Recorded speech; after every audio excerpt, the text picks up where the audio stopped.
So I've written something here that I'm just going to read out.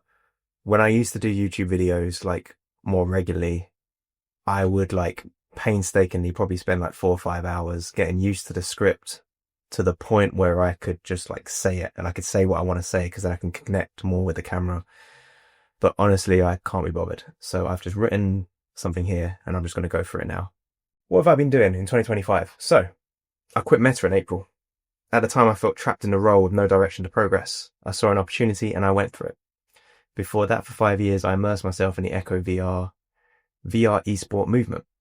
All of my eggs were in that basket to take off, but unfortunately the title was killed by the platform and a successor is yet to fill the void 3 years later. The project I was testing at Meta was a game engine competitor of Roblox. I saw the cash up for grabs for creators and I decided to throw my hat in the ring, leveraging my advantages. 1, 3 months head start using the editor on a daily basis at Meta. 2, 7 years software dev experience, over 3 of which at Meta. 3, a QA professional by trade, so I know quality. 4, a degree in industrial design, so I know how to produce great experiences for many people. And 5, a burning passion to build great social games in the absence of Echo VR. So I did it. I saved up enough to gamble a year of my life on this bet. So how have the last 9 months gone? I learned a lot. I learned a ton of technical skills as I was expecting. I learned basic JavaScript and TypeScript to make things happen in my world. I learnt my way around the editor in depth and got a much more round the house's understanding of the game dev process, as my past experience is heavily indexed on the latter end of the cycle, which is play testing and releases. I got much more hands-on with the level design, artwork, game mechanics, and of course, scripting. But what I didn't know was a lot of the more project management and entrepreneurial skill sets needed to actually make things happen by oneself. The best example I can give you is what Alex Hormozy calls the woman in the red dress. The woman in the red dress. This is from the first Matrix film where Neo is first in training, learning how the real world works. His mentor Morpheus is explaining something and Neo's attention is pulled away by a model-looking woman walking past in a red dress. Morpheus says, "Were you listening? Or were you looking at a woman in a red dress?" Neo looks again and a woman turns into an agent, bad guy person holding a gun to Neo's head.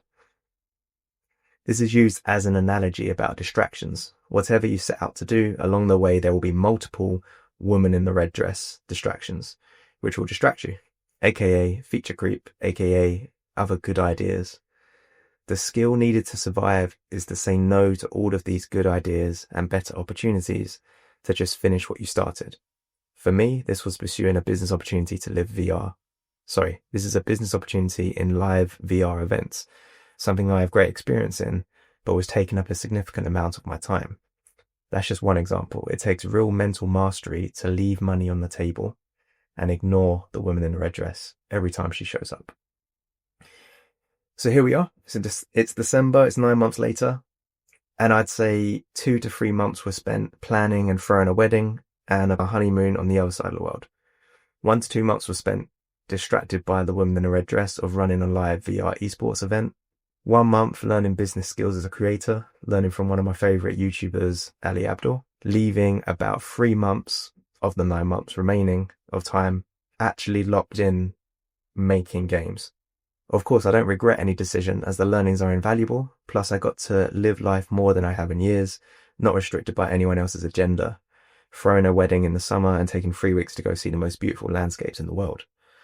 But looking forward at 2026, by the end of March, which is Q1, it will have been 12 months since I made the jump to full-time world creator. This is a make or break milestone before I'm forced to take the step back to this being just a part-time hustle. So, where are we going? So for the next quarter, which is 3 months, which is 12 weeks, which is 90 days, I want to lock back in to achieve some clear signal that this career gamble will pay out in 2026. So, my 2026 goals. Working backwards, I want to be invited to speak at the next Creator Summit at MetaConnect in September 2026. So that's 9 months from now. To do that, I need to be in the MHCP inner circle / partnership status on the platform. To do that, I need to achieve that, I need to have a monetized world, aka 400 monthly active users in I think it's across world. It might just be one world. I don't know. To achieve that, I need to get my world click-through rate up to 1%. Sounds really low, but that's actually really good for the platform. To meaningfully A/B split test my thumbnails, etc., to improve click-through rate, I need to pump organic impressions back up with a promotional push of my world. But before I do that, I need to develop a version 2 update of my main world. The reason I'm sharing this roadmap so transparently is I want to leverage this YouTube channel to hold me accountable. Even if no one watches, I want to document this potentially last leg of the journey in public, to look back in 20 years, for myself personally, but also for the 1 in 1,000 chance it inspires the hell out of someone out there who is the version of me 9 months ago, only just making the leap to full-time creator. Bonus, where I expect to get stuck and what I plan to do about it. Promoting something public can spark self-consciousness and embarrassment when reaching out to family and friends. As a solution, there's no magic bullet here. The advice I'm seeing is to just do it. Or as my lecturer at uni said, JFD, just fucking do it. 2. Perfectionistic procrastination of the next update. Done is better than perfect. Do what is required, but set hard deadlines and have zero tolerance for scope creep. 3. Self-doubt caused financial stress, forgetting the 12-week arc. Trust in the process. Know that the best move at any time is the work. And after work hours, the most optimized thing to do is not work and actually rest. Keep a weekly devlog to keep myself accountable. Great investment in myself, as will build confidence and conviction in the plan. And then 4, opportunity cost temptation, which is the woman in the red dress. This has already cost me a week in December, distracted by other great ideas. Just finished a cycle. 12 more weeks in the same direction, which is hit 400 monthly active users on one world in Horizon Worlds.